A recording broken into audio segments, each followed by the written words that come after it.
I've been asked today to give my testimony when it truly is his story, not mine. And I want to thank Ron for asking me. And there's so much to say that this time wouldn't even justify what God really truly has done in my life. I have so much to share of the goodness of God and the incredible journey that's taken me with him alongside me. So I was born in Colombia, and in 1966 I came to this great nation because my parents wanted the American dream for all of us. And so we arrived in Bayside, Queens, and we moved into an apartment, a two-bedroom apartment, the seven of us. And we started living the American dream. I learned how to speak English by pointing at things, and it became a game, became fun, and I began to learn the English language quick. Unfortunately, the things that my mother tried to run away from South America, the Latin culture, the machismo, the drinking, the infidelity, all that stuff followed us. And from that time till about 15 years old that we lived in that apartment, it got so bad that one evening I woke up in the middle of the night and I walked along the Long Island Expressway. And I went to an overpass, and I just thought, at 13, I just want to end my life. Not knowing that when I got to the top of that fence waiting for a truck, I didn't know then, but I know now, there was the Holy Spirit. God was already speaking to me. And he said, if you do this, you're going to hurt your mother. I obeyed and I came back down. I went back home and I went to sleep, and I continued in that lifestyle at that apartment until I was about 15. And then my parents bought a house in Queens Village. We moved there, and I thought things would get better. Had a bigger house, bigger parties. It got worse. The infidelity continued. I witnessed it. The abuse with my mother, she took it most. And I would always wait, just really nervous when my father got home in the middle of the night. And I would wake up to the abuse of my mother. I would catch my father with a magazine rolled up, hitting my mother, and I would just jump in between. And I said, stop hitting my mother. And he would just beat me down. I would bounce back up. He beat me down. I bounced back up. Not one time did I ever look at my father with hatred, that I wanted to hit him. I believe that God protected me, and I didn't know the word at that time, but he says, honor your father and your mother, period. Not whether they're good or bad, in which I did that. And I believe that that's a reason I didn't have to live with that unresolved unforgiveness and hatred towards my father. And I'm thankful for that. So we moved into a neighborhood where there was around the area, it wasn't really safe. There was a lot of gangs and fighting, and that was the way of life for me. I just basically almost fought every single day, and that was just a way of life. The things that kept me out of trouble was the game of baseball that I fell in love with. And for the next 4 years, I played baseball. I became very good at it. In 1977, we had a state championship, and we played at Yankee Stadium. And that's where a lot of coaches were there, and from different colleges, and I got recruited to go play at North Miami-Dade on a full scholarship. And it's the only way I can go out of town because my parents couldn't afford to send me to go out of state for college. Well, shortly after I arrived, I threw out my shoulder, and they told me that I would need surgery. In my mind, thinking that my parents would have to pay for it, they couldn't afford it, I said, I'm not going to have surgery. Scholarship was taken away from me. I had to go back home and started working. And again, right back into the same lifestyle that I'm so thankful that I went to play baseball and get away from that situation. The end of 1977, right before Christmas, I get a call from my uncle that I always heard of. I was named after, my middle name is Angel, and his name is Angelino. I was named after him, and he gave me a call and said, Felix, I would love for you to come and spend Christmas with me. And I said, well, yeah, absolutely, I'd love to. So that week, I took off to Colombia. When the plane landed, they called my name. I went up to the front. They opened the door, and there was two guys waiting for me. And they asked me if I was Felix. Yes. Can you give me your passport? I gave my passport, and they escorted me out through customs right out the airport with no problem, right to my uncle. It's the first time I've seen him since I left in 1966. We got in the car, and he just said, he was just being loving and just telling me that he wished to spend the following day with me, just him and I, just to catch up. And I said, I'd love to. That following morning, we got up. We're having breakfast. As we're going out, he spotted a shadow through the glass of the house. And actually, he was being robbed, and there was a lot of things, personal things were upstairs, they were on the floor. He started walking towards the guy really quick, and the guy turned around with a gun. That's all I saw, him turn around with a gun. I don't know how he did it, but he pulled out a gun, dropped him, shot him twice. And right away he said, I'm going back to the house. There's got to be somebody else in the house. And a guy comes out, and now he's unarmed, and he shoots him twice. I was totally stunned. I've never seen anything like this in my life. And then the police came shortly after, and I hear the sirens. They pull right by the house, and they looked at him, and they just kept on going. I was just totally like, what's going on here? He called a cab and loaded the guys up on the cab and gave the cab driver a bunch of money, and we went about our business. I just thought that, okay, this is the way things are handled here in South America. And so the following day, we found out they both died. So I saw a side of my uncle that he didn't hesitate to take somebody else's life. And then I saw another side of my uncle that right before Christmas, he loaded up a truck. He had a truck with a lot of clothing, food, and a briefcase full of money. And we went up to a convent up in the mountains where there was a lot of leprosy. A lot of people with leprosy were sent up there. Went up there, he gave money away, food away. And then I saw the other side of a very kind man. Loved his family, went to church, and that's what I was always seeking. During that time, we spent a lot of time together, and right after New Year's, I went to his office. He had an exchange, a currency exchange house. He had emerald mines in Colombia. He had diamond mines in Brazil, and he had in Panama. That's where he would send all the gems, and they would be cut. So he just said to me, he says, I'd like for you to come and work for me. I want to teach you the business. So not having much of an opportunity to go back home, I said, I would love to. He said, go back to New York and meet me at the Omni at a certain date at the end of the month, in which I did. I went there the following day. We checked into the Fontainebleau, and we stayed there for about 2 months while we looked for property, looked for a house. He found the house. He bought it, $400,000 cash, paid a designer $200,000 cash to decorate it. Went and bought cars, very expensive cars, cash. Everything was cash. And I just saw all this money, all this wealth, all this power. And then he started to introduce me to business associates, and everything looked very legit. And then 6 months into it, after he introduced me to business partners, we went to all the businesses and done all these things. He said, we're going to go to Brazil. I said, okay. So we took off to Brazil. We landed in Sao Paulo. The following morning, he says, hey, we're going to get up early, and we took off into the Amazon, 2-hour flight, and we're going towards Peru. And all of a sudden, the plane's going down low, and like he's going to land. I'm going, there's no place to land here. I said, this doesn't look too good, and he landed. Regardless, it was a rough landing.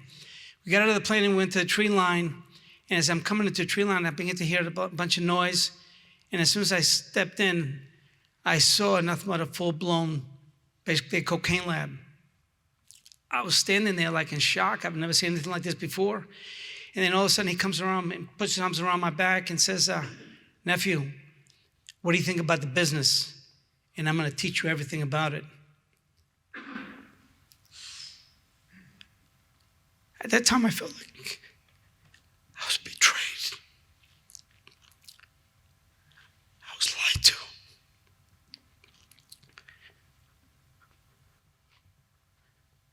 My My innocence was stolen because I never got into any trouble. Because during that time with my parents, I made a commitment to God. I said, I'm never going to drink. I'm never going to do the things my father did because I don't want my wife or my kids to ever experience what I experienced. But at that time, I got caught up in that, and I just wouldn't move forward. So long story short, what he was doing, he was grooming me.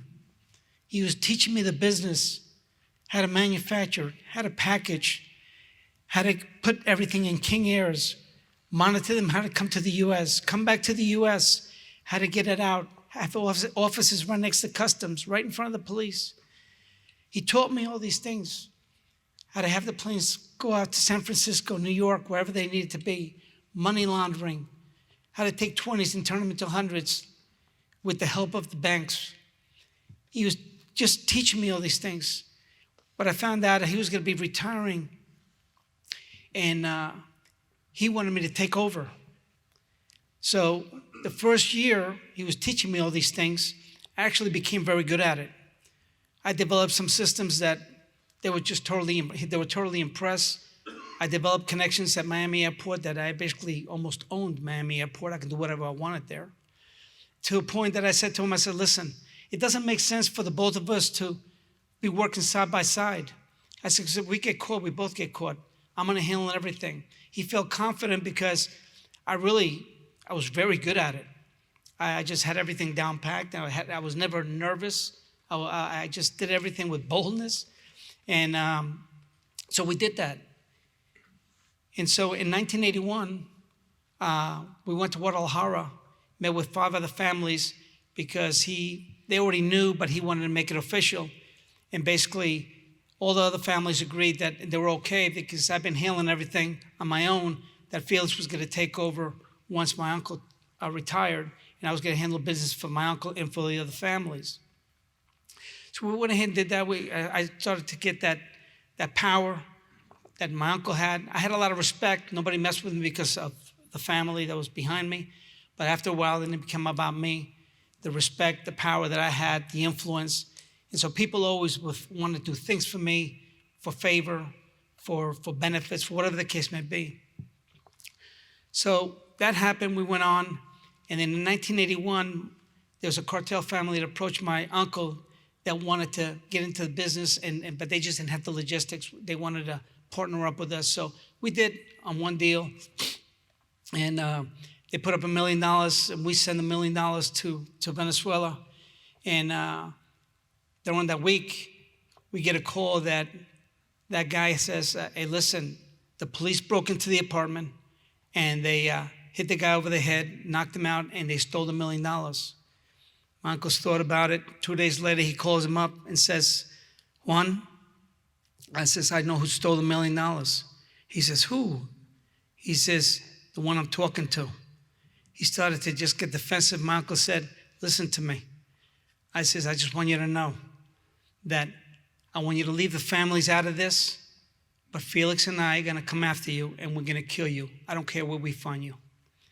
So basically, he declared war.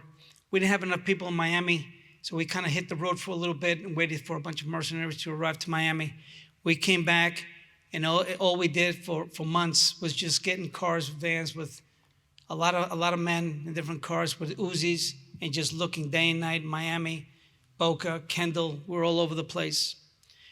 One day, through all of that, I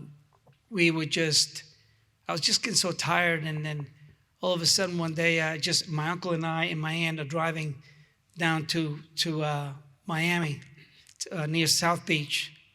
And as I'm driving, my uncle spots the guy he threatened. He is so furious, he's jumping out of the car. I grabbed him, and I said, no, stay. I told my aunt to get out of the car. And I see him going down an alley, and he says, it's getting away. He says, no, I know where that goes. That goes to A1A. So my aunt get out of the car. I went around, and as I'm going, I see the stop sign, and I say, he should be coming out about now. And there he comes. He's right there by the stop sign. He goes, pull over next to him. Now, I thought that he was just going to pull up to him and just bring him into the car so we can get our money back. And instead, he rolled down the window with people all over the street, and he just started shooting them up. I was driving and I was just so calm. I hit a button because I had the license plate between the window, lowered the window. The license plate was not there. I drove off nice and slow down towards the Fontainebleau. I hear police and everything. We got rid of the car. Now we're in a full-fledged war. Following day, we found out that he was taken out from the hospital quick in an ambulance and the jet out to Venezuela, and he was out of the country. So this continued. We were on high alert. We were just very defensive, and we were just making sure that we weren't going to be attacked. Well, around that time, we separated one night, and I went and stayed at one of our condominiums on the 26-story building, high rise. And during the night, I went to sleep. I had a Uzi next to me, and it was pitch black. I went to sleep, and then all of a sudden, I woke up. And I didn't know then, but I know now. And that was like the Holy Spirit waking me up. I woke up, and I just started crying out to the Lord. And I said, Lord, this is not what I wanted for my life. Bring somebody into my life, not knowing that I can just ask for him to come into my life. Bring somebody into my life. I just want to have boys that I can teach how to play baseball. I went back to sleep, and then the following day, business as usual. We just went about our business. 2 weeks later, my uncle had an appointment with a doctor. So I was basically with him 24/7, 5 years. And we went to the doctor, and when I walked through the door, I saw Tammy. I saw Tammy working there. But I knew who she was because when my uncle bought the house, it was right next door to Tammy's family. I always knew of her. I waved, but I never wanted a relationship because of what I was doing. I didn't want to endanger anybody else's life. But at that time, that was my cry. That was the time that God said it was time for me to meet Tammy, to talk to her. So I started to pursue her. She was a little stuck up. She turned me down twice. The third time, I called her mother's house and I said, listen, I'd like to invite Tammy to a birthday party. Is she there? And she says, no, she's not here, but she would love to. I said, no, well, I'd rather call back and ask her. And I called back, and she said yes, but later I found out that she was fighting her mother. Mother actually forced her to go. So I told her I would pick her up. And as a good Latin, I was there 4 hours late. I had business to do. And she waited. I picked her up, and we rented out a place in Coral Gables, and we had a phenomenal time. I treated her. We had a great conversation. I treated her like she was this beautiful lady. I took her back home, and I dropped her off, and I said to her, I'd love to see you again. And she said, I'd love to. I kissed her on the cheek, and I left.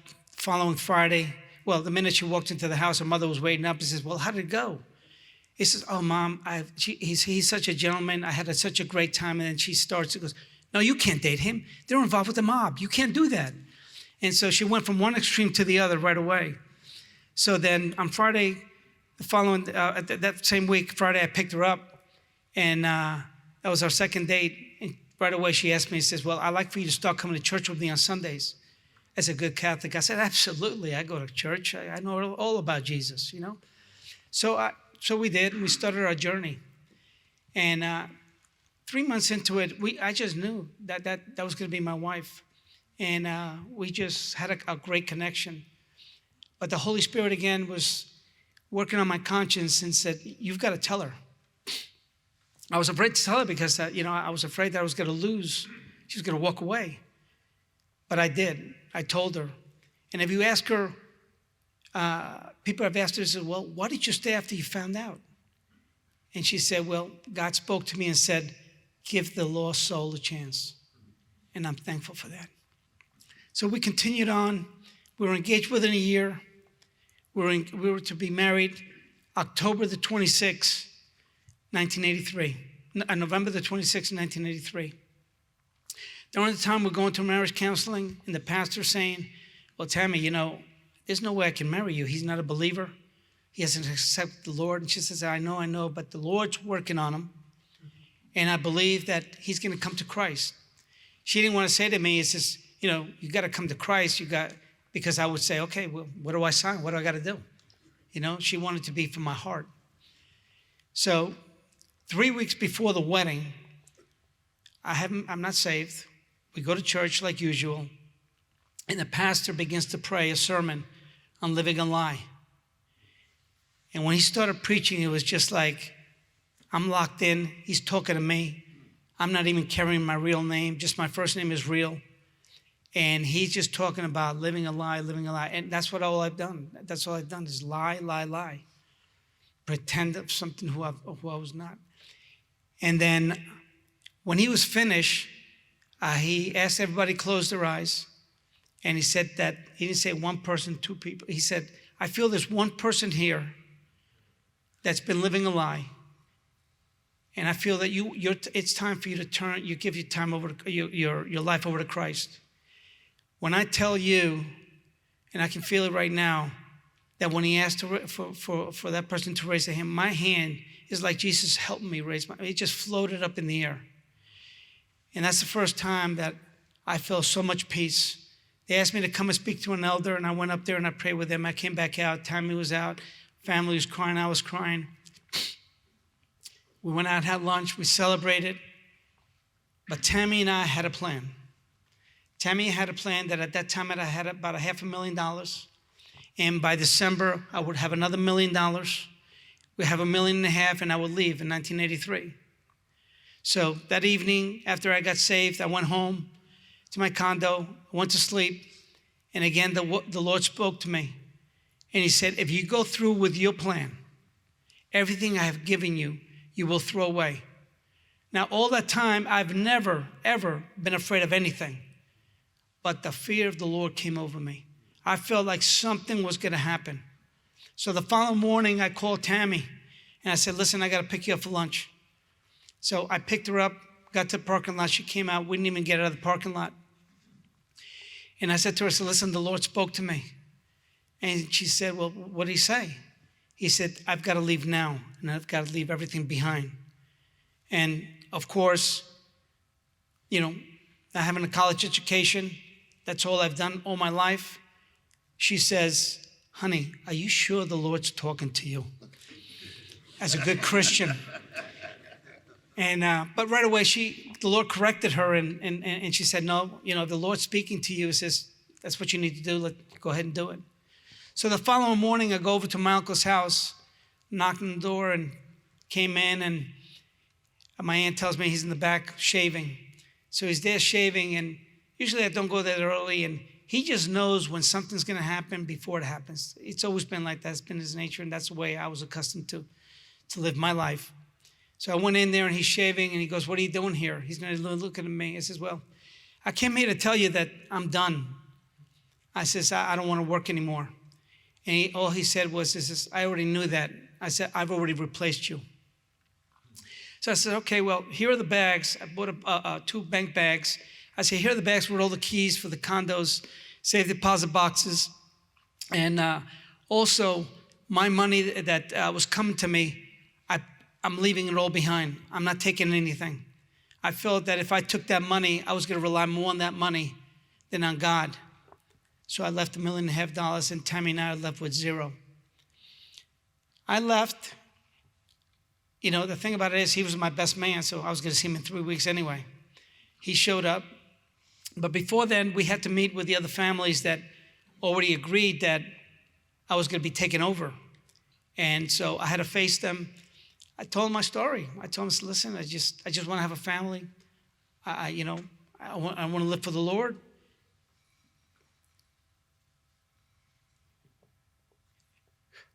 And I don't want to do this anymore.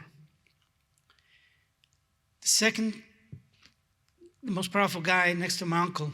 My uncle was number 1. He was number 2. He stood up and walked towards me. And he stuck out his hand. And he said, Felix, I said, you're a man of integrity. We trust you. As a matter of fact, we're not going to change anything. You just tell us what you have going on, and we'll take it from there. And if there's anything you ever need, just call us, and we're there for you. Now, I don't know if you've watched too many cartel or mafia movies, but you don't just walk out and say, okay, have a good life. and you know everything, and we're just going to let you go. That just doesn't happen. But God protected me right from the get-go, because he knew that I was going to obey and do everything for his kingdom of his righteousness. So we continued on, and I left. We got married. But through that time, just because we become a Christian, that doesn't mean life's going to be easy. As a matter of fact, the enemy comes in even worse and tries to attack my marriage for the next 15 years because of that. I still had that Latin culture in me. I was in a position of like, it's my way or the highway. I was always in command. I was always had the last word. And I tried to carry that onto my marriage. And the biggest part was that my wife kept telling me, you need to share your testimony. And my answer was always, I've got this. It's nobody's business, and nobody needs to know. Well, guys, I would recommend you never talk to your wives that way. It just doesn't work out too well. So that went on. And then in 1996, here in Atlanta, we were already here. We had to leave Miami. We went to a pastor that we heard about. And it happened to be Pastor Chuck. And it was at an elementary school. There was maybe 100 people. And he asked that he wanted to lead a people group. And he needed a host home. So we volunteered. So the following Sunday, they were going to come over at 6 o'clock. And right before everybody was to arrive, Tammy and I were arguing about giving my testimony. Again, I'm saying it's nobody's business. I don't have to give my testimony to anybody. And the doorbell rings. I go open the door and says, hey, we're very happy here. Come on in, just having a good old time. And so everybody sits down, and I get my Bible. Tammy's sitting over there. I'm sitting over here. She's not very happy. I'm not very happy. Pastor Chuck sits down. It's about 10, 15 people. And Pastor Chuck, it's getting ready. I'm looking at him, and all of a sudden, he just closes his Bible and goes, Felix, the Holy Spirit's telling me you want to share something. I broke down. My wife broke down, and it's the first time that I've ever given my testimony. And that's when I figured out that it had nothing to do with me. It had everything to do about him. And because of that obedience, my life started to change. My marriage started to change. My marriage was so bad during that time, before I met Pastor Chuck, that I went to my office, and I had this huge painting of the two fingers. I don't know if you've seen that. And I sit down in my office one night, and I wanted to clean my guns out. And I wanted to lay it out to make sure that it looked like it was an accident. And I really realized what I was going to do. I was going to kill myself. But while I was doing that, I felt like somebody tapped me on the shoulder. And I turned around, I was looking at the fingers. And again, the Holy Spirit touched me. And I stopped. And I went ahead and got away from that. Never thought about it again. Back in 2001, one evening when we thought it was over, I left the house. Tammy wanted a divorce. I went to Starbucks on Mansell, and I said, I saw the garbage dump, and I just drove to it, and I said, I'm going to go park over there where the garbage belongs.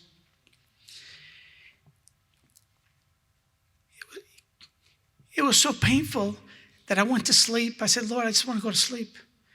Then Tammy calls me up and says, come on home. I said, okay. And I hung up, and I said to the Lord, Lord, what am I going home for? There's no need for me to go home. And he just said to me, spoke to me again. And he said, I want you to go home, love on your wife, and I want you to wash her feet. When I tell you that we didn't need a therapist, we didn't need anything.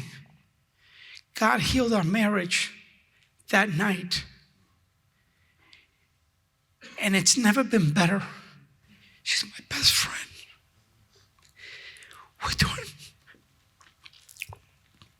We are doing ministry together. We are loving the Lord. And because of him, because of his grace and mercy, I get to do life journey with my brothers, serving him. All I want to do for the rest of my life is be the floor mat that God wants me to be, a faithful servant to serve his kingdom. Thank you. I love you.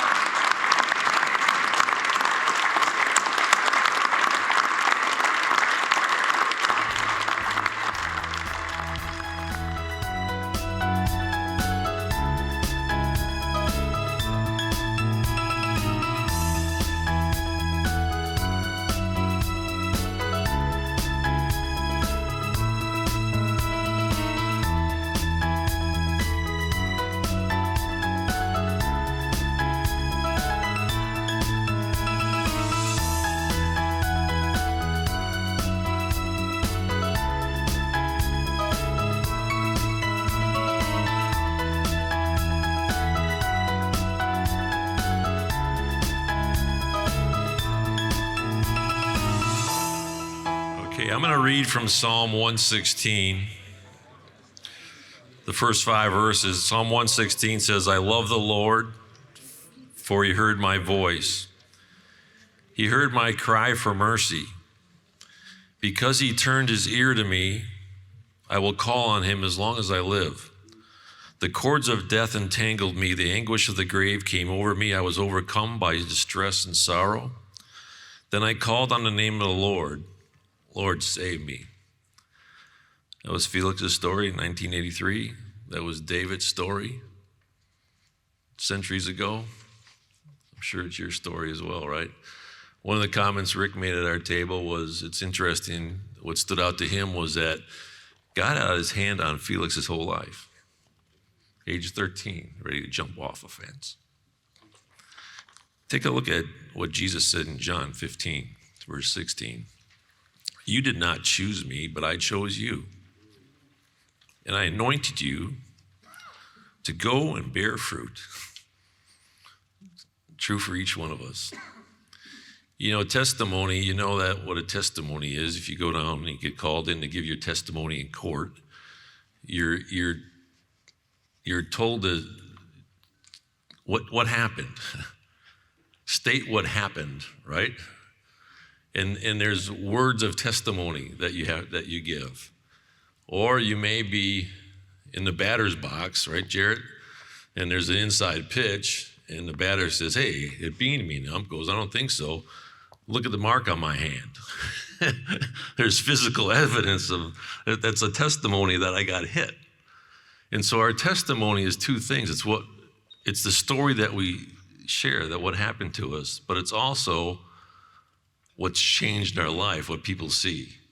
And so sometimes we give testimony without saying a word, right?